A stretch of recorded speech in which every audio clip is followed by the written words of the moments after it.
Hello, je suis Léna, passionnée de bien-être, mieux vivre et spiritualité. J'ai créé ce podcast pour faire connaître au plus grand nombre des méthodes alternatives pour aller mieux, que ce soit physiquement ou mentalement.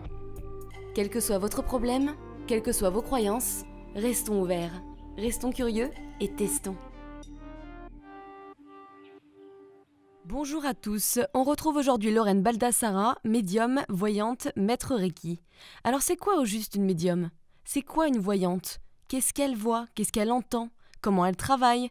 Avec qui ? Quoi ? Pour qui ? Comment elle se protège ? Comment elle coupe les canalisations ? C'est quoi l'écriture automatique ? Comment on fait ? C'est quoi l'écriture intuitive ? Eh bien, on répond à toutes ces questions aujourd'hui, et plus d'ailleurs. J'ai toujours trouvé ça passionnant, et ce qui est intéressant, c'est que chaque médium a sa propre manière de travailler en fonction de ses capacités. En plus de ça, Lorraine nous donne des conseils pour développer son intuition, et ça, on adore. Bref, encore un épisode passionnant, en tout cas pour moi, et on la retrouvera encore la semaine prochaine pour la suite de cette interview. Bonne écoute! Merci beaucoup de revenir dans Podcast Horizon, ça nous fait... En tout cas, moi, ça me fait très plaisir. Ah bah écoute, de même. La dernière fois, on avait vraiment parlé de la protection, on avait été guidés sur le sujet de la protection, Oui. En tout cas, j'étais très inspirée. Aujourd'hui, on va un peu plus parler de ton don, mais aussi de tes séances pour que les gens comprennent un peu plus comment ça se passe, qu'est-ce que tu vois, qu'est-ce que tu ressens, et parler un petit peu de tout ça. D'accord. Alors, moi d'abord, ce que je voudrais savoir, je sais plus trop, je crois pas qu'on en avait parlé, mais je préfère proposer la question. Est-ce que pour toi, c'était un don ou au contraire un poids quand tu as redécouvert ce don ? Est-ce que tu étais ravie ou de cette ouverture ou plutôt inquiète ? Alors moi je parle pas de don à cause de l'étiquette qu'on colle sur le terme don. Généralement, le commun des mortels considère qu'un don, c'est quelque chose qui est donné à des êtres exceptionnels et donc à quelques privilégiés et que les autres ne peuvent pas. Donc pour moi, je parle plutôt d'une faculté. Ouais, c'est pas mal. C'est plus humble. Voilà, je préfère parler moi d'une faculté effectivement qui va être plus développée. Certains, c'est la peinture, d'autres la cuisine. Bon, eh bien, pour certaines personnes, ça va être la médiumnité. Mais bien sûr, en fait, c'est une médaille a toujours deux faces. Donc, bien sûr, quelque part, vu de l'extérieur, les gens considèrent souvent et me disent souvent « Oh là là, tu as beaucoup de chance, j'aimerais tellement pouvoir entendre. » Mais d'un autre côté, il faut voir que... on ne voit pas toujours que des choses très très jolies et que ça peut être une cause aussi de souffrance aussi de l'autre côté. C'est pas toujours évident. Il y a des moments où je me sens aussi un petit peu perdue, ou du coup je me sens un peu comme dans une bulle parce que je ressens des choses que d'autres personnes ne ressentent pas forcément. Et parfois, effectivement, c'est pas simple à gérer parce que c'est aussi une grosse responsabilité. Donc ça n'est pas... Voilà, c'est, on va dire, une faculté qui est là, qui est présente, mais qui, quand on l'accepte un petit peu comme dans une relation amoureuse avec ses bons et ses mauvais côtés. Et est-ce que quand toi tu vas pas bien, est-ce que ça varie ? Est-ce que tes dons changent ? Alors, moi, quand je ne vais pas bien, j'ai plus de mal à me concentrer, donc c'est plus difficile pour moi. Donc, par exemple, je ne vais pas faire de consultation. Parce que D'accord. je m'en sens pas l'énergie, parce que quand je suis trop perturbée dans ma tête, en fait, si tu veux, c'est comme si je parlais au téléphone en passant sous un tunnel, il y a des coupures. Donc effectivement, mon état intérieur est vraiment fondamental. C'est pour ça qu'en fait, tu sais, bon, l'image, elle est un peu extrême, mais tu vois, c'est un peu comme un mannequin. C'est-à-dire, toi, tu vas voir que la photo de la nana dans le magazine. Mais on ne pense pas au fait que cette nana, pour obtenir ce résultat, en amont et chaque jour de sa vie, elle doit manger pas plus de certaines calories. Elle ne va pas avoir le droit de manger ça. Elle va devoir faire tant d'heures de sport par semaine. Là, c'est un petit peu pareil. C'est un entretien en fait qui est physique, qui est physique aussi, parce qu'il faut être aussi en bonne forme physiquement, physique, mental, émotionnel, spirituel. Donc c'est un entretien du quotidien. Mais ce qui est génial, c'est que c'est une hygiène de vie. C'est une hygiène de vie, oui, c'est ça. Après, c'est moi qui le gère comme ça. Je ne dis pas que tous les médiums le gèrent de cette façon-là. Je sais qu'il y a par exemple des voyants... surtout des voyants, par exemple, qui n'ont pas après de spiritualité ou autre particulière, par exemple, à côté. Donc, je ne sais pas comment ça se passe pour eux. Mais pour moi, ça fait partie d'un tout. C'est-à-dire, n'étant qu'un canal, qu'un intermédiaire, il est important que j'ai une bonne base et un bon niveau vibratoire, et donc que j'ai un bon état de santé physique, émotionnelle et autres, pour pouvoir être justement le meilleur vecteur possible. Quand toi, par exemple, tu vas pas bien, mon point, c'est que tu ne vois pas plus de choses négatives. Ça ne s'accélère pas. Non. Bon, voilà, c'est l'essentiel, parce que Non, sinon... non. C'est juste simplement que la communication est plus mauvaise parce que j'ai plus de mal à me concentrer. Et en fait, comme dans d'ailleurs même les thérapies énergétiques, le point fondamental, c'est la concentration. Ouais, mais je trouve ça vraiment super parce que comme je te disais, vous êtes obligé d'avoir une bonne hygiène de vie et ça serait bien que ça soit pour tout le monde le cas finalement, parce que moi, tu vois, quand je suis monteuse, là, par exemple, j'ai bossé 7 jours sur 7 Oui. parce qu'il y avait une compétition, il y avait beaucoup de boulot pour une marque et en fait, c'est de la pression, de la pression, de la pression et je sais qu'avant, je m'arrêtais jamais et du coup, j'avais des douleurs partout, mal au dos, mal aux mains, j'étais stressée, je dormais pas la nuit. Et maintenant, j'essaie quand même de me poser pour méditer parce que je suis obligée maintenant, j'ai plus le choix. Oui. Mais tu vois, je pense qu'il y a plein de gens qui fonctionnaient comme moi avant et qui s'arrêtent pas et qui en peuvent plus, puis le soir ils rentrent et puis ils n'arrivent pas à décompresser. Ceci étant, moi je le fais aussi, hein. Ouais. Le truc c'est que je le fais aussi. Là, je vois par exemple en ce moment, j'ai plein de choses à faire. Je le fais aussi, mais justement dans ces périodes-là, je sens au bout d'un moment que je perds un peu le contact parce que simplement Oui, t'es plus sensible. parce qu'en fait simplement j'écoute pas. Donc comme je n'écoute pas, je cherche pas à entrer en contact avec mes guides ni quoi que ce soit. Donc je sens que ça m'éloigne de quelque chose. Donc régulièrement, je m'impose vraiment des pauses de plusieurs jours sur lesquels je vais me recentrer vraiment sur l'essentiel. Là, par exemple, je sais que ça va être un mois encore un peu marathon, mais au mois de décembre, je vais me faire une retraite spirituelle comme je fais chaque année et je vais vraiment me recentrer sur l'essentiel pour justement me rapprocher, me reconnecter complètement. Mais on devrait tous avoir une petite manière de se détendre, de se décompresser et ça plusieurs fois dans la journée. Alors avant, quand on est au travail, bien sûr, c'est plus difficile, mais vu qu'on va tous finir par retélétravailler, en tout cas pour la plupart, je pense que ça serait bien d'instaurer ça parce qu'il y a beaucoup de personnes qui bossent plus chez eux. En tout cas, moi, c'est mon cas et toutes les personnes que je connais, c'est le cas aussi. Oui, c'est le cas. Quand tu bosses chez toi, je bosse aussi de chez moi. En fait, tu bosses plus parce que tu es en fait dans ton environnement de travail. Donc, il y a toujours un truc où tu te dis « Ah, tiens, j'ai oublié de faire ça. Ah, tiens, il y a un mail à envoyer. Ah, tiens. » Et puis finalement, tu passes tes soirées. Ça, c'est le gros piège. Moi, je le sais que j'y passe en fait mes journées et mes soirées parce qu'il y a toujours un truc à faire. Et c'est pour ça que, je veux dire, on n'est pas à l'abri non plus, hein. Même moi, de temps en temps, je tombe dans ces travers. Et puis après, je me dis « Ok, il faut vraiment. » Et là, par exemple, en ce moment, je le sens. L'année a quand même été très longue, a été très dure. C'est que le début. Il va falloir tenir dans le temps. Donc, il va être indispensable que je fasse une pause pendant plusieurs jours. Et dans ces cas-là, je pars vraiment dans la nature ou je pars dans une abbaye et je fais le point vraiment et j'emmène pas de portable, pas d'ordinateur. Et c'est uniquement, généralement, je jeûne en plus pour vraiment en plus optimiser ça. Je jeûne et c'est prière, méditation, réflexion. Voilà. Ah ouais. Mais c'est vrai que c'est une mentalité française que d'avoir mauvaise conscience de travailler chez soi. On a l'impression qu'il faut prouver encore plus à nos chefs. Oui. Enfin bref, en tout cas, c'est intéressant que tu fasses une retraite. On devrait tous faire ça un petit peu, se calmer, tu sais, par exemple, par rapport aux réseaux sociaux, par rapport à la connexion. Moi, des fois, je voulais instaurer ça, mais ça n'a pas marché à mon chéri. Je lui disais, une soirée par semaine, on éteint toutes les lumières, on éteint aussi les connexions, etc. En gros, on met juste les lumières de bougie et on parle, et puis après, on dort, quoi, c'est tout. C'est-à-dire que pas de... tu vois... tu sais, les Juifs le font, hein. Pour Shabbat, c'est ce qui se passe, hein. Et j'ai même connu des chefs d'entreprise, ils coupent les ordinateurs, télé, etc. Et voilà, c'est un moment où on coupe tout avec l'extérieur pour être uniquement ce soir-là en famille ou avec les proches qu'on a invités pour fêter Shabbat. Et c'est ça qui se passe. Et j'ai pu le noter chez des personnes qui avaient des grosses responsabilités. Ce moment est vraiment très précieux d'un point de vue religieux, mais aussi pour leur état de santé, leur équilibre global. Et surtout là où en plus les gens sont plus dans la peur, dans les doutes, il va falloir se ménager des portes parce qu'à un moment donné, le corps ne peut plus. Ouais, tu m'étonnes.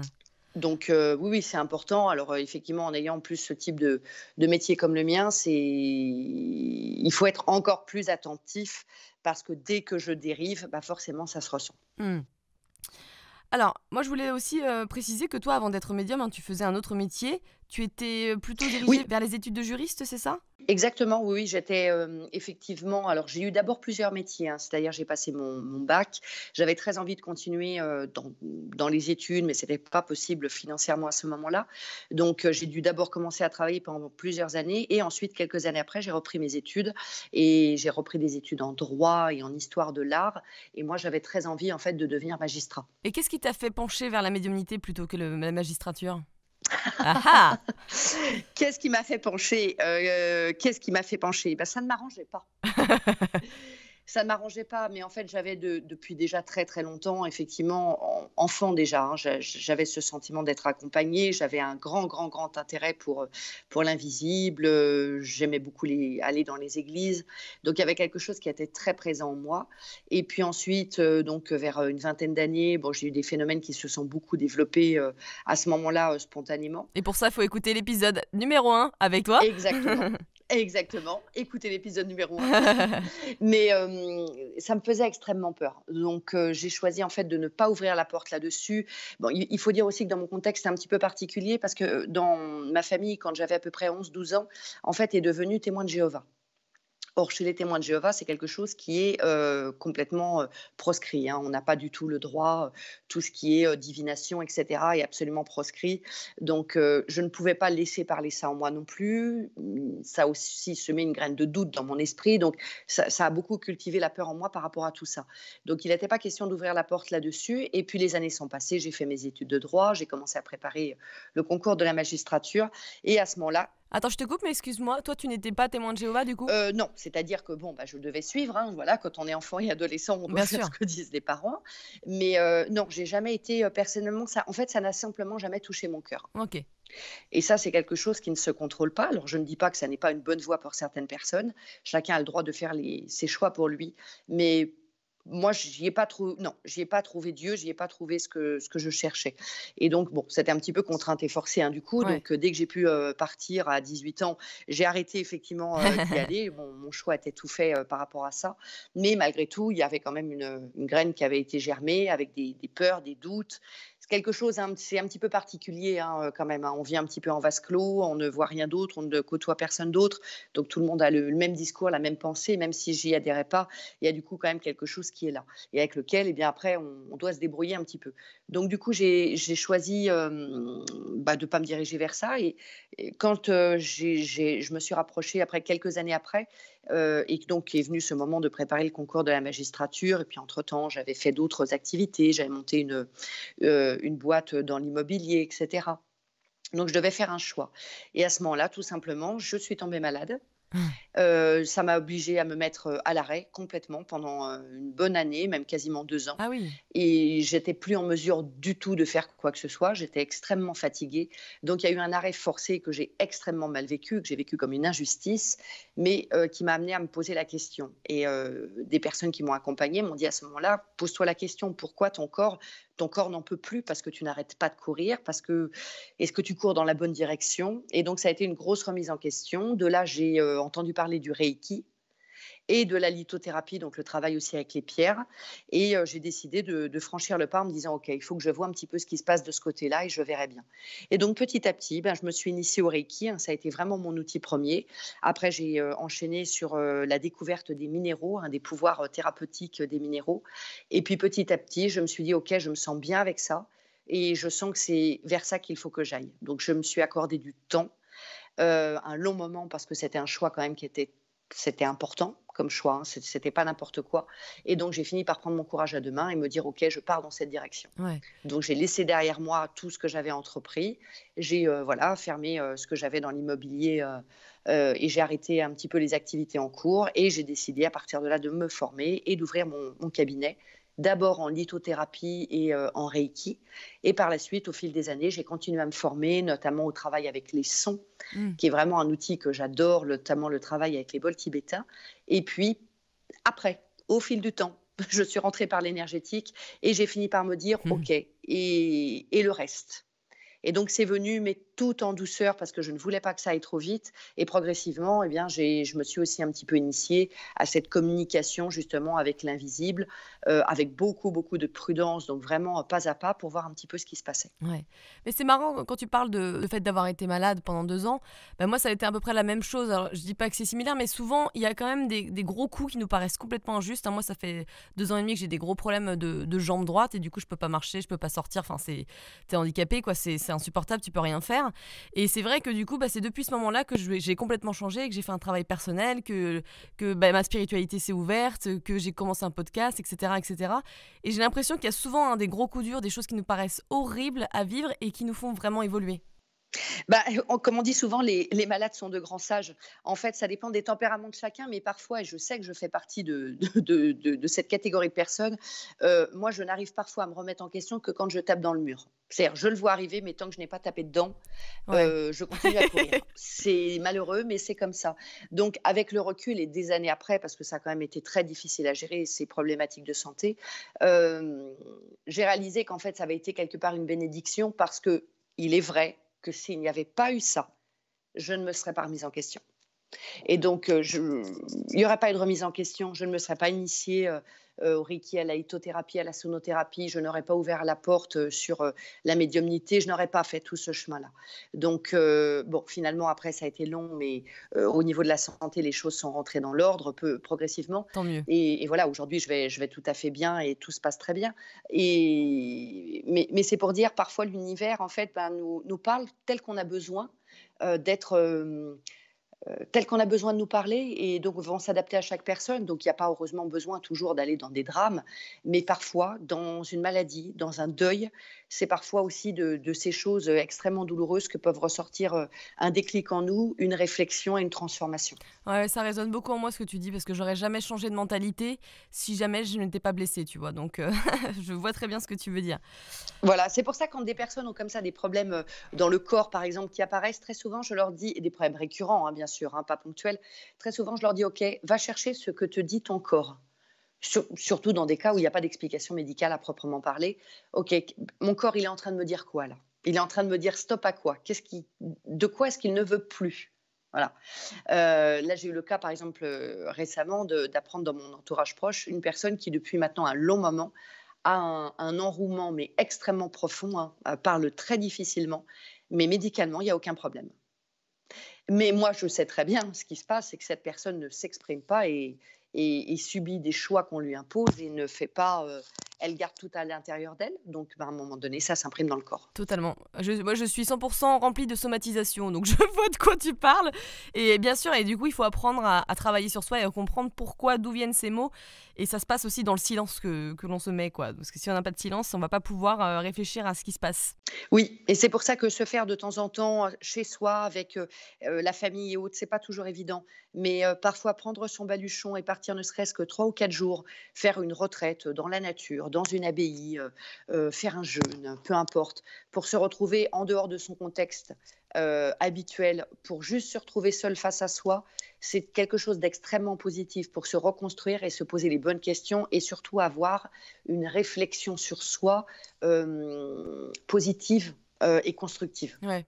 Et c'est important de faire ça régulièrement, pas qu'une seule fois dans sa vie, régulièrement parce que bien sûr nous sommes tous des humains et donc peu à peu, on dévie très rapidement du chemin. C'est clair. Même quand on a les meilleures intentions du monde, moi évidemment à chaque fois que je rentre d'une retraite, je me dis bon maintenant je ne mange plus tel et tel produit, je me consacre un temps de méditation tous les jours, je vais me réveiller à tel. Et hop, elle se tape un paquet de BN.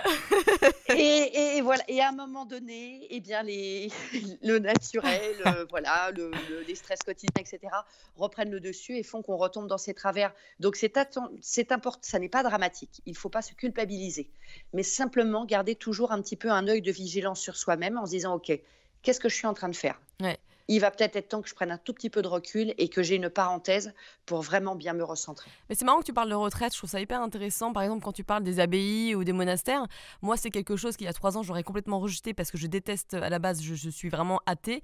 Plus maintenant, avec toutes Mhm. les expériences que j'ai vécues.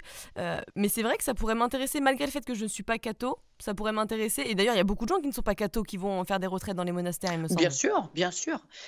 On va chercher simplement un espace de silence et de prière, hein. Mais on peut être aussi allé, par exemple, moi je suis allée en effet il y a 2 ans peut-être dans une abbaye, 2, 3 ans. L'an dernier, je suis partie dans un temple bouddhiste du côté de Lodève. Voilà, là, il y a quelques mois, je suis partie, alors là, rien à voir, à faire un grand périple à vélo dans le Marais Poitevin. Donc, ça a été vélo pendant une semaine. Et ça peut prendre la forme de votre choix, mais en tout cas, s'extraire de son quotidien Ouais. pour se retrouver seul, laisser le mari, les enfants, l'épouse, etc. à la maison, prendre quelques jours pour soi. Même si c'est 3 ou 4 jours, ça fait énormément de bien et ça permet vraiment d'y voir plus clair. Ouais. Et sans le portable, hein. On coupe le portable. On peut l'allumer, voilà, 1 heure de temps en temps si on a des coups de fil à passer. Mais l'objectif, c'est quand même de se tourner vers l'intérieur et de voir ce qui se passe. Et tout simplement, on va avoir de meilleures réponses pour soi parce que c'est un temps où on va être à l'écoute. Ouais. Tout simplement, on va être à l'écoute. Donc, on va être à l'écoute de nos émotions, même si elles ne sont pas toujours confortables, à l'écoute de ce que nous dit notre corps. Et puis, on peut être aussi à l'écoute d'une manière ou d'une autre aussi de ce que va nous donner aussi le monde spirituel, Mm. alors qu'on en soit conscient ou pas. sous forme d'une intuition, sous forme d'un rêve, sous forme d'un ressenti. Mais puisqu'on est dans une bulle où on est vraiment décidé à être uniquement orienté vers soi, on va être beaucoup plus sensible et beaucoup plus réceptif à tout ce que l'univers peut nous envoyer comme message et comme indication. Ouais. Bah, tu vois, moi, par exemple, c'est vrai que ce qui est dur avec ce que je vis, hein, c'est un problème de genou à la base. Et du coup, je ne peux pas donc marcher plus de 5 10 minutes, hein, et par exemple, j'ai vraiment envie d'aller me balader, de faire des randonnées pour me connecter à la nature, ce que j'ai pas fait depuis 2 ans et demi, ce que j'adorais. Ah oui. Et c'est un peu difficile quand tu peux pas le faire, tu vois ce que je veux dire? Alors tu peux le faire autrement, mais moi ce dont j'ai besoin, c'est me connecter à la nature et marcher vraiment, tu vois, ce genre de randonnée dans la forêt, entendre tous les bruits, c'est vraiment ça dont j'ai besoin. Donc j'ai hâte que ça passe ce truc parce que mais bon. Il faut, et à défaut, j'ai déjà eu, c'est drôle, ce genre de discussion aussi avec des personnes. Alors, c'était des personnes praniques, donc des gens qui se nourrissent de lumière. Alors, on y croit, on n'y croit pas. Bon, moi, j'en connais, en tout cas personnellement. Ah d'accord, oui. Et ça se voit. De toute façon, ça se voit. Quand on regarde ces personnes, il y a quelque chose dans le regard qui est très, très différent. Alors attends, je te Et coupe pour donc, ceux qui ne savent pas, parce qu'il y en a plein qui ne doivent pas savoir, c'est des gens qui ne mangent pas, qui se nourrissent exactement. juste de la lumière, du soleil, on est d'accord, hein? De la lumière du soleil parce que c'est une très haute fréquence, mais ça peut être aussi par la respiration, par la prière, par les pensées, hein. Ça peut être de différentes manières. Mais le principe étant qu'effectivement, ça se passe parfois très brutalement du jour au lendemain. Des fois, c'est par étapes. Ils retirent des aliments progressivement. Et à un moment donné, ça n'est pas qu'ils ne se nourrissent plus, c'est qu'ils ne mangent plus d'alimentation physique. Donc, ils boivent, pour certains, d'autres non. Ils vont en fait simplement prendre, au lieu de consommer un aliment pour garder l'énergie de cet aliment et rejeter en fait la matière, hein, ce qu'on Ouais. fait tous au final, ils vont directement pouvoir capter l'énergie qu'on appelle aussi le prana, qui est autour de soi et qui est très dense. Et par des techniques de respiration ou de méditation, ils vont en fait directement capter cette énergie-là. Alors je pense qu'il y a beaucoup d'auditeurs qui vont se dire: «Mais qu'est-ce que c'est que ces gens?» Mais en tout cas, effectivement, il faudrait faire une petite recherche. Je connais pas du tout assez ce principe, mais c'est vrai que ça paraît assez étonnant. Ah, en fait, ça paraît assez étonnant, surtout nous en Occident et en Europe. Ça paraît très étonnant, mais quand on va en Inde, par exemple, on s'aperçoit que là-bas, c'est quelque chose de pas étonnant du tout. D'accord, et donc toi, t'en as déjà Il y a beaucoup rencontré plus. alors? Oui, j'en ai rencontré plusieurs, hommes et femmes de tous âges, qui étaient praniques depuis, pour certains, 4 ans, 5 ans, d'autres depuis 10 ans. Donc, ça ne veut pas dire que parfois, ils vont pas manger un petit morceau de gâteau pour un anniversaire ou quelque chose comme ça, mais ça n'est pas ça qui les nourrit au quotidien. Mais si jamais je me permets de donner une référence qui est intéressante, il y a un très, très joli reportage qui a été fait par un journaliste il y a une dizaine d'années. Et c'est vraiment une référence parce que c'est quelqu'un qui, pendant des années, a sillonné le monde et a été rencontrer des gens justement qui se disaient praniques. Il y a aussi dedans des expériences scientifiques qui ont été menées sur ces personnes-là. Et on le trouve, je crois, sur YouTube, ça s'appelle Lumière, tout simplement. D'accord. Et l'affiche du film, en fait, c'est une assiette vide avec des couverts et qui est remplie de lumière. Vous le trouverez sur YouTube. Ça a été fait il y a une dizaine d'années et c'est très, très intéressant. Donc, n'hésitez pas à aller le regarder. Et donc redis-moi le nom du journaliste? Alors, j'ai plus le nom du D'accord. journaliste, malheureusement, mais il se présente de lui-même à l'intérieur du reportage. Mais donc, Lumière, c'est voilà, c'est très intéressant. Donc, lui n'était pas du tout, enfin, il croyait pas du tout en ces choses-là. Donc, il a eu vraiment envie de mener l'enquête. Donc, il n'y a rien de religieux du tout dedans. C'est vraiment une enquête sur finalement plutôt les capacités un petit peu extraordinaires du corps. Et je discutais justement avec l'un d'entre eux et que j'avais rencontré il y a quelques années. Et je lui disais, oui, mais tu sais, quand on vit en ville, c'est quand même difficile de méditer, de se concentrer. C'est dur. Et il m'a dit, non, pas du tout. Il m'a dit, avant d'habiter à la campagne, je vivais dans un tout petit appartement en plein centre-ville. C'est à toi de te créer cet espace de paix et de sérénité. Et que, en fait, et les yogis aussi travaillent là-dessus beaucoup, on devrait être capable, in fine, même en plein milieu d'une ville bondée et surpeuplée et ultra polluée, on devrait être capable de créer cette bulle et cette sérénité. Donc j'ai trouvé ça très intéressant parce que ça montre bien que ça n'est pas l'extérieur qui compte. C'est vraiment notre état intérieur. Mais bien sûr, dans un premier temps, on a toujours plus de facilité à se sentir bien et serein quand on est dans un endroit calme, joli et paisible que lorsqu'on est au milieu du bruit des klaxons et de la pollution. Mais in fine, on doit être capable d'arriver à ça et de créer son état intérieur. Et moi, dans une moindre mesure, je vis en ville, je n'en suis pas contente du tout, parce que j'ai hâte d'aller vivre à la campagne, mais pour l'instant, ça n'est pas possible. Donc, j'essaye de travailler justement là-dessus, de me dire, OK, tu es en ville, tu es dans une résidence, c'est pas ce que tu veux, mais aujourd'hui, c'est comme ça. Donc, à toi de te créer justement cet espace qui n'existe pas seulement quand tu pars en retraite ou que tu pars en balade en forêt. Donc, j'essaye vraiment, je me suis créé un espace de prière et de méditation chez moi dans une pièce et j'essaye vraiment que quand je me consacre à ça, ce soit une bulle dans laquelle je me trouve et une bulle où j'essaye de me sentir aussi bien que si j'étais au milieu d'une forêt. Ouais, ouais, ouais. Mais ça se travaille, c'est comme tout, ça se travaille. Non, mais je suis d'accord, mais même moi, chez moi, tu vois, j'ai pas besoin d'avoir un altar, etc., où je vais faire mes méditations. Je peux le faire n'importe où chez moi, et même dans le métro, j'en fais, même dans le TGV. Mais ce que je veux dire, c'est ce besoin de connexion à la nature, tu vois, dont je Oui, parlais. qui est très, très positif et moi, il me tarde aussi Oh là d'y là, retourner. Alors à défaut, quand je ne peux pas, j'essaye au moins de m'échapper une journée pour pouvoir aller faire une balade au moins en nature, c'est même ça. si c'est une petite balade, mais ça permet vraiment et puis de sentir le vent sur son visage, Exactement. voilà, de sentir quand on marche dans un chemin de terre, les bruits, les odeurs, les petits animaux qui courent dans les arbres, c'est quand même ce qui est le plus essentiel. Ça nous rappelle en fait l'essentiel. Ouais. On est d'abord des êtres reliés à la nature, avant des êtres hyper connectés hein, sur les réseaux sociaux, etc. C'est pas notre nature et il faut qu'on soit très vigilant à ça. Les générations passées n'étaient pas confrontées à ce piège dans lequel nous, on se trouve complètement, du fait qu'en fait, on n'a jamais quelque part communiqué autant que maintenant via les réseaux, les ordinateurs, et en même temps, on n'est plus du tout connecté ni aux autres ni à soi-même. C'est vrai, hein, c'est fou, hein.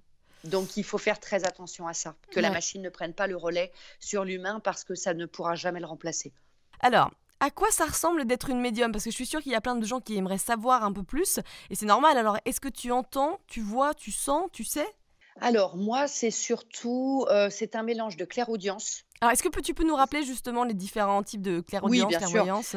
Alors, on va avoir chacun, c'est un petit peu comme nos sens physiques, hein. Finalement, c'est associé aux sens physiques. On a tous des sens qui sont plus ou moins développés. Certains vont être plus sensibles aux odeurs, d'autres plutôt à la vue, d'autres plutôt au son, à l'ouïe.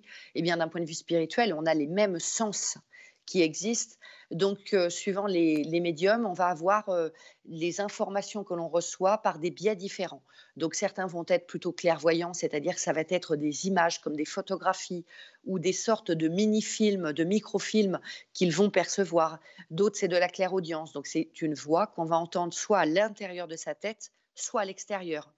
D'autres vont être dans le clair ressenti, c'est-à-dire que c'est un ressenti physique. Par exemple, on va nous donner l'information que la personne a mal, par exemple, dans une jambe, parce que d'un seul coup, on va ressentir une douleur dans la jambe.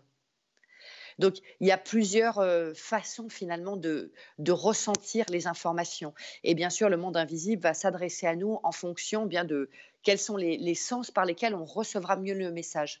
Donc, ça peut aussi évoluer, hein, ça dépend. Parfois, il n'y a qu'un seul sens. Des fois, il peut y en avoir plusieurs d'associés.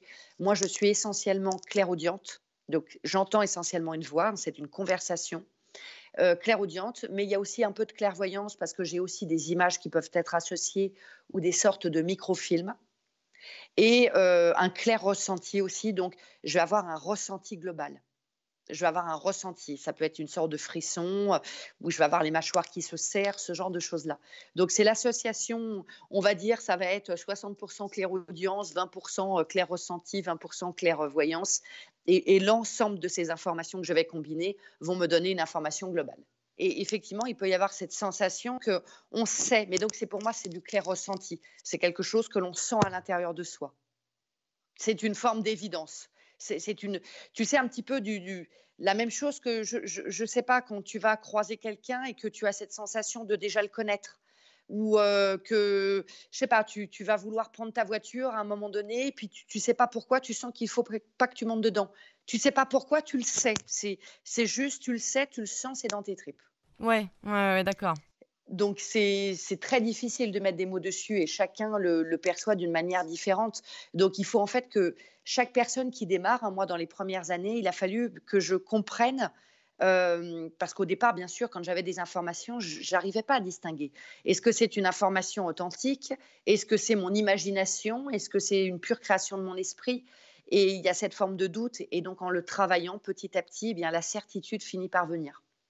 Et donc, on finit par bien voir quand c'est une dérive de l'esprit, par exemple agité par l'ego, la peur, ou quand c'est quelque chose vraiment qui arrive comme une forme d'évidence et donc qui ne nous appartient pas et donc qui est bel et bien une information authentique et pas une création.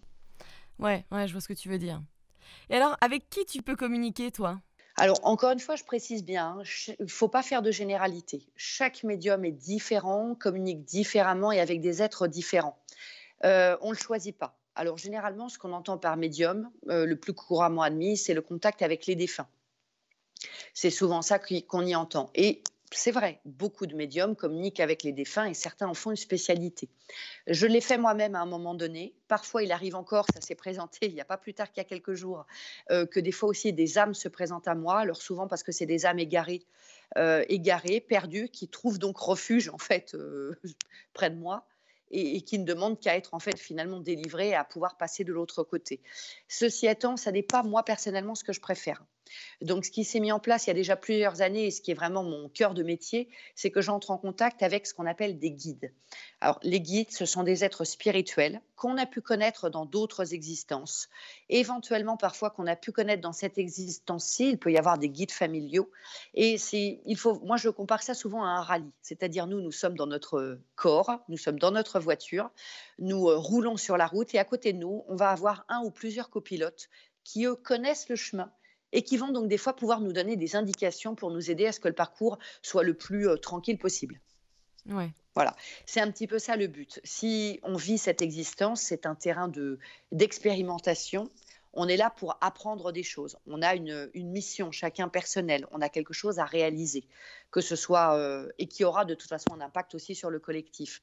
Donc, ceux ou ces guides qu'on peut avoir à nos côtés vont être là pour nous aider à accomplir notre mission au mieux. Ouais. Alors, parfois on les écoute, parfois on les écoute pas. Ils vont passer par différents biais pour nous parler. Donc, quand on est conscient et qu'on entre consciemment en contact avec eux, ça va être des informations, donc comme moi, par exemple, par la clairaudience, mais ça va être également par le biais de l'intuition. Ça va être aussi par le biais de synchronicité, ce qu'on appelle, c'est-à-dire des éléments de notre quotidien, des éléments autour de nous matériels qui vont nous mettre sur la voie. Par exemple, on va se poser une question sur une problématique que l'on a et puis on va tout le temps tomber sur des émissions télé qui parlent du sujet, on va entendre une conversation qui parle de ça.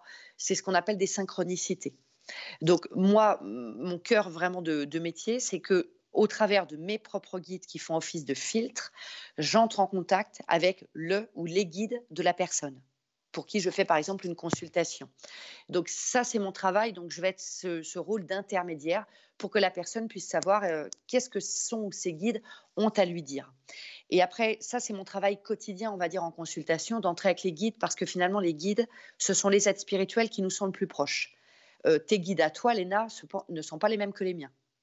Chacun a son ou ses propres guides qui lui sont personnels, qui peuvent être là pour toute la vie ou qui vont être là à certaines périodes pour nous aider sur certaines choses spécifiquement. Et ça, c'est ce que j'utilise et c'est ma manière vraiment de travailler en consultation individuelle. Et après, lorsque je fais plutôt des médiumnités publiques, donc là, j'ai un très, très grand nombre de personnes qui viennent. Parfois, ça peut monter à 100, 200 personnes, hein, suivant la capacité de la salle. Dans ces cas-là, je travaille toujours avec la protection de mes guides, hein, qui me guident justement, qui m'aident à me préparer énergétiquement et spirituellement. Mais ensuite, ce sont des êtres qui sont plus dédiés au collectif, donc ce qu'on appelle, par exemple, souvent, ça parle plus aux gens, des maîtres ascensionnés, Ah. de grands maîtres qui vont s'adresser en fait aux personnes qui sont présentes et leur délivrer des messages. Donc là, il va y avoir des messages généralement qui vont être collectifs, donc sur comment évolue l'humanité, quels sont les messages collectifs qu'on a à transmettre aux gens qui sont présents ce jour-là, et il peut aussi y avoir des messages individuels. Ouais, c'est Donc, intéressant. moi, me concernant, je suis ce qu'on appelle en fait un médium à message. C'est-à-dire que, bien sûr, je peux faire des consultations individuelles et donner des messages individuels, mais mon rôle premier, que je n'ai pas choisi, il est comme ça, c'est tout, il faut que je fasse avec, bon gré, mal gré. C'est d'entrer en contact avec des entités qui sont vraiment sur un plan supérieur, qui sont là pour guider l'humanité en elle-même et pour faire le pont entre les deux et délivrer des messages. Sur où va l'humanité, ce qu'elle doit remettre en question. Donc, suivant les périodes, parfois je peux recevoir par exemple des messages donc, que je prends. Hein.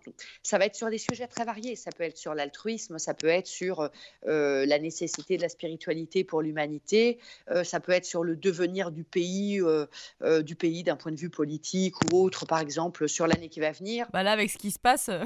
Voilà, voilà, des choses comme ça, en fait. Je ne l'ai pas choisi, c'est comme ça. Alors, c'est un petit peu ma particularité, c'est que des médiums, qui travaillent sur le contact avec les défunts essentiellement, ça, c'est l'immense majorité des médiums, quand même, pour Ouais, beaucoup. Mais après, les médiums qui communiquent plutôt avec, des guides ou qui communiquent avec des maîtres ascensionnés, c'est quand même beaucoup plus rare. Mais ouais. ceci étant, je ne l'ai pas choisi, hein, c'est quelque chose qui s'est présenté à moi. Mais du coup, il y a aussi tout le poids et toute la responsabilité qui va avec. Mmh. Et ça, c'est pas toujours facile à gérer. Bah, bien sûr, ouais. Ouais, ouais, ouais. Donc là, toi, ça t'arrive encore, tu dis, de recevoir, des âmes, des êtres chers, Ah, pas à moi, pas à moi, des gens que je ne connais pas. Non, non, j'ai une âme, qui s'est présentée il y a plusieurs jours de ça ouais, et moi, je ne la connais pas. Simplement, en fait, un défunt qui est pris entre 2 mondes, hein, qui n'est pas passé, comme on dit couramment, ouais. peut être très apeuré parce qu'il ne comprend pas, voire des fois, il n'accepte pas, sa situation. Il est perdu, en fait. Il est comme sur une terre étrangère, il ne comprend pas ce qui se passe, il est bloqué un petit peu entre 2 eaux. Mmh. Donc dans ces cas-là, bien sûr, les âmes bienveillantes ou des médiums bienveillants vont être un peu comme des spots de lumière. Et donc ces âmes vont être attirées par cette lumière et vont venir pour y trouver refuge, voire dans certains cas pour se nourrir. Et bien sûr, le but, c'est pas qu'elle reste là. Le but, c'est qu'elle puisse repartir. Ouais. En tout cas, toi, ta spécialité, ça n'est pas effectivement de voir, de communiquer avec les êtres défunts de tes clients. Toi, c'est plus, de la voyance Oui, et des conseils et des messages. oui, voilà, ça peut arriver, hein. Il arrive, hein, des fois que spontanément, au cours d'une consultation ou parce que la personne me le demande, j'ai un message qui me soit donné, soit, par l'intermédiaire d'un guide, Mmh. soit par le défunt lui-même. Tout dépend depuis combien de temps il est décédé, dans quelles circonstances, s'il a accepté son état ou pas. Parce que pour qu'un défunt entre en contact avec nous, ça lui demande énormément, énormément d'énergie. D'accord. Donc il y a des phases dans lesquelles il n'est pas possible d'avoir un contact direct et ça, tous les médiums le disent, hein, c'est quelque chose que l'on constate. Après, pourquoi ça n'est pas ce que je préfère entrer en contact avec les défunts parce que j'entre pas en contact avec les miens d'ailleurs, très, très rarement, pour plusieurs raisons. Mais c'est une vision personnelle, hein. Je ne dis pas que ça n'est pas bien Ouais. qu'un médium entre en contact avec un défunt. C'est une vision personnelle. Mais pour plusieurs raisons. La première, c'est que je considère que les défunts ont encore une vie à vivre derrière. Et donc, il n'est peut-être pas très juste de les retenir ici. Et en leur demandant régulièrement d'établir un contact. Et qu'il est bon pour eux de les laisser vivre leur vie. Que par ailleurs, nous-mêmes, par exemple, une famille qui demande avec un contact, je comprends que la famille ait besoin peut-être d'être rassurée à un moment donné, de savoir que son défunt va bien. Mais après, il faut bien comprendre que ça ne va pas prendre le relais du coup de fil dominical qui passait avant à leur grand-mère ou à leur Et grand-père. comment ça va, Gertrude? Oui, mais il y a des personnes qui l'utilisent de cette manière-là Ouais. et qui, du coup, vont très souvent voir des médiums pour, en fait, qui ne sont jamais rassasiés. Donc, ils veulent des contacts de plus en plus souvent, de plus en plus fréquents. Et ça n'est pas non plus juste pour ces personnes parce qu'en fait, ça maintient dans une illusion et ça empêche de faire le deuil et d'avancer. Ouais. Donc, je ne crois pas que ce soit quelque chose de sain dans le temps. Et puis, il y a une troisième raison, c'est le fait que les défunts, à moins qu'ils aient été déjà des êtres très avancés, très, très spirituels, gardent, en tout cas pendant un certain temps, gardent leur personnalité. C'est-à-dire qu'on n'a pas forcément, de mon point de vue, des réponses objectives. Imaginons une personne qui me contacte et qui me dit j'ai des problématiques, par exemple, avec mon mari, vers quoi ça va, vers quoi ça avance. Si j'entre en contact avec les guides, ils n'ont pas d'implication personnelle, Mmh. c'est-à-dire qu'il n'y a pas d'ego, et ils vont être simplement sur le bien de la personne et sur son chemin de vie. Et qu'est-ce qui est juste pour elle ou pas. Si je contacte, par exemple, la maman ou la grand-mère de cette personne, qui peut-être de son vivant ne supportait pas cet homme, elle va peut-être avoir un avis complètement subjectif. Parce elle aura encore tout le poids de son incarnation et elle sera encore dans le raisonnement qu'elle n'aimait pas cette personne, qu'elle ne veut pas qu'elle reste avec. Donc la réponse ne va pas être objective. Voilà, c'est pour l'ensemble de ces raisons que bien sûr il peut y avoir dans ces cas-là un message, mais ce message dans ces cas-là n'est pas, je ne pose pas de questions en fait. C'est-à-dire je ne vais pas demander un avis au défunt sur la vie ou sur ce que doit faire le consultant. Ça va être simplement un message, par exemple un petit coucou ou un message pour faire la paix. S'il y a, voilà, quelque chose comme ça qui vise vraiment à libérer l'un et l'autre. c'est dans ce but-là, mais pas dans le but de faire, d'utiliser en fait le défunt pour qu'il réponde à des questions parce que je trouve que ça manque d'objectivité. Mais voilà, c'est mon ressenti, c'est ce que j'ai vécu dans mes expériences. Or, avec les guides, il y a une neutralité, il y a toujours quand même quelque chose d'un petit peu plus élevé que quand on entre en contact avec un défunt. D'accord. Donc je peux le faire, mais ça n'est pas mon cœur de Mmh. métier. Et je le sais parce que je le sens depuis plusieurs années, je vais de plus en plus évoluer sur les messages collectifs. Ouais.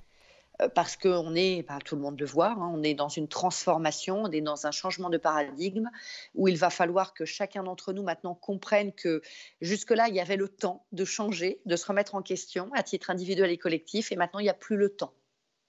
Donc, ça va devenir nécessaire de guider de plus en plus bah, l'humanité, hein, partout dans le monde, pour l'aider à évoluer, à se transformer et à comprendre ce qu'elle est en vérité, hein, c'est-à-dire à prendre en compte tout le divin qui est en chacun d'entre nous et à cultiver ça véritablement parce que c'est un jardin qui est sacré et précieux.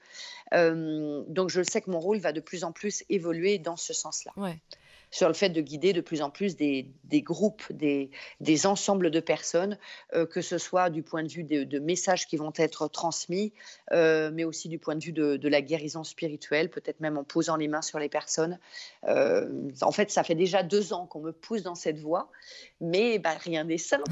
Et puis, c'est pas évident. Et puis, Bah, ça se fait il y a petit à des petit. peurs, il y a des peurs, il y a des doutes, évidemment. Hein, il y a toujours hein, l'ego qui revient et qui dit oui, mais bon, je ne suis pas capable. Alors, même s'il ne s'agit pas de moi, parce que le but n'étant que je ne sois qu'un intermédiaire, mais il y a quand même toujours le petit vélo dans la tête de oui, mais est-ce que je serai capable? Est-ce que je vais bien faire? Est-ce que je suis en mesure de? Est-ce que? Donc, depuis 2 ans, je freine des cas de fer, mais on m'y pousse de plus en plus fort. Donc, je sais que c'est une nouvelle voie une nouvelle voie qui était déjà présente, mais qui va devoir prendre de plus en plus de place et qu'il va falloir que j'accepte pleinement. Donc, je suis à l'étape de l'acceptation. Alors, puisque tu communiques principalement avec des guides, j'imagine que tu rencontres moins d'entités malveillantes. Bah, disons que je fais tout pour ne pas entrer en contact avec. Ouais. Je ne les sollicite pas et justement, j'essaye de bien faire attention à mon état vibratoire, à mon centrage pour ça ne veut pas dire que je ne vais pas les ressentir, mais simplement elles ne pourront pas m'attaquer, C'est quoi? voilà. C'est des squatteurs, en fait, qui arrivent pendant les séances? Il y a un peu ah non, pas pendant les séances, non, ça pendant les séances, mais parce que j'ai un protocole et en fait, je demande au guide de faire protection et de faire, un rôle de filtre Ouais. quand je suis en communication, en fait, avec quelqu'un. Mais après, dans la vie du quotidien, bien sûr, il faut bien se dire que partout où que vous soyez, chez vous, dans des lieux publics ou autres, il y a tout un tas de catégories d'êtres spirituels, enfin oui, spirituels dans le sens invisible du terme. Il y a des miasmes, il y a des charges, il y a des entités malveillantes, il y a tout, hein, il y a de l'ombre et de la lumière comme dans l'humanité. Exactement. Donc, et qui se nourrissent aussi de ces énergies-là.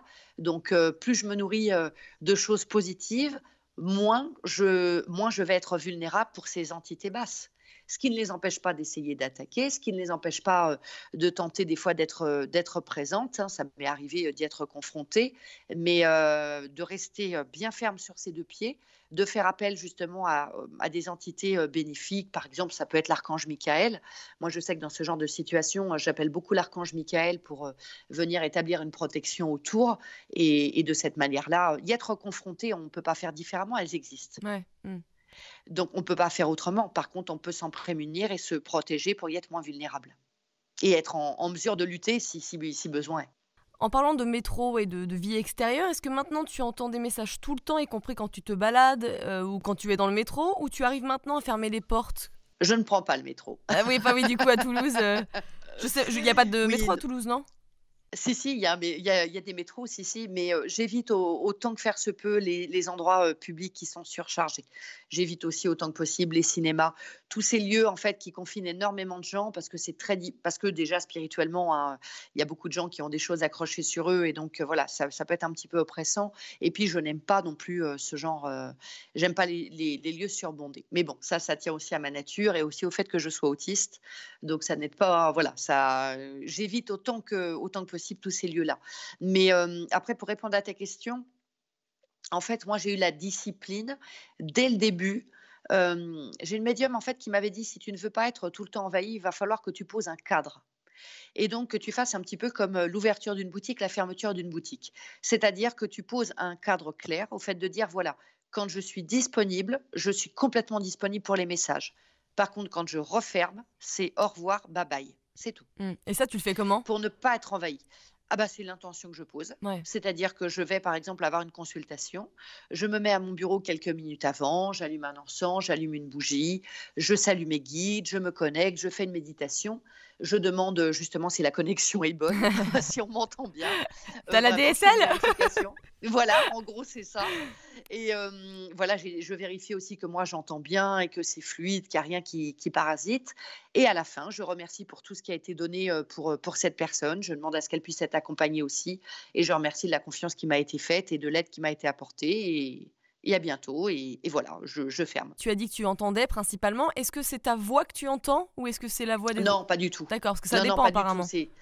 Oui, oui. Non, non, chacun a sa voix. Ouais. Chacun de mes guides a sa propre voix, sa propre intonation, son propre phrasé. Ils ne parlent pas de la même manière, ils n'ont pas du tout la même énergie, ils n'ont pas du tout la même personnalité, ils n'ont pas le même rythme de débit.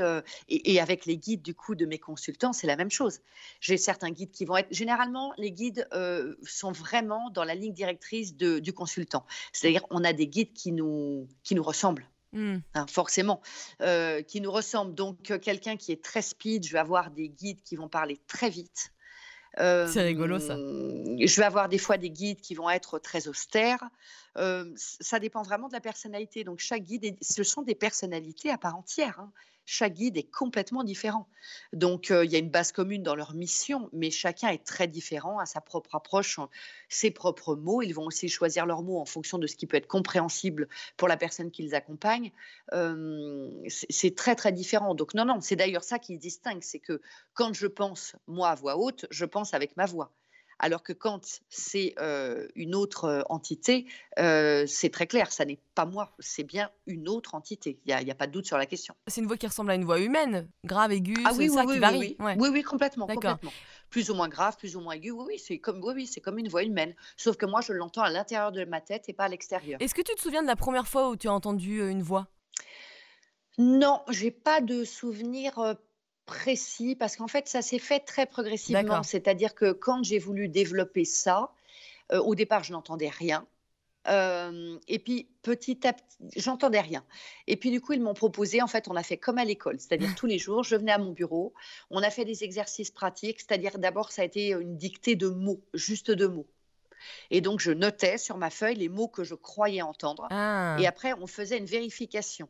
Donc, je reprenais le premier mot. Donc, j'allais dire, je crois avoir entendu ciel. Est-ce que c'est ça, oui ou non? Et j'allais essayer d'entendre, est-ce que c'était oui, est-ce que c'était non? Et puis après, quand un mot s'est passé, donc j'avais une association quand même avec des images. ce que je me pose comme question, c'est que tu me dis que du coup, tu allais tous les jours faire une dictée, mais dans ces cas-là, qui te disait d'aller faire une dictée? C'était ton intuition, c'est ça? Non, c'est que c'est moi qui ai établi le protocole. En fait, c'est moi qui ai établi le protocole. J'ai proposé qu'en fait, on travaille un petit peu tous les jours. Voilà, par ton intuition, du coup. Oui, oui, par l'intuition et puis bon, j'avais aussi rencontré une médium avant qui m'a guidée dans les tout premiers pas, donc qui m'avait conseillé aussi de m'y mettre un petit peu tous les jours. Donc du coup, j'ai dit à un moment donné à voix haute: «Bon, bah, OK, voilà ce que je vous propose tous les jours. Je vais me mettre à mon bureau et on va travailler comme ça» et puis naturellement après, le mot qui était associé à une image, après du coup, il y a eu des phrases courtes, mon sujet, verbe, complément, hein. Donc j'entendais et j'avais une image associée et on vérifiait. Et ça a été longtemps comme ça. Et à un moment donné, il y a eu un point de patinage, ça a évolué plus. Donc je me disais, mais mince, je comprends pas, je comprends pas. Ça a duré pendant des semaines, voire même des mois, où j'avais l'impression en fait de régresser, ça patinait, ça n'avançait plus. Et il y a eu un jour, pourtant il ne s'est a priori rien passé de particulier.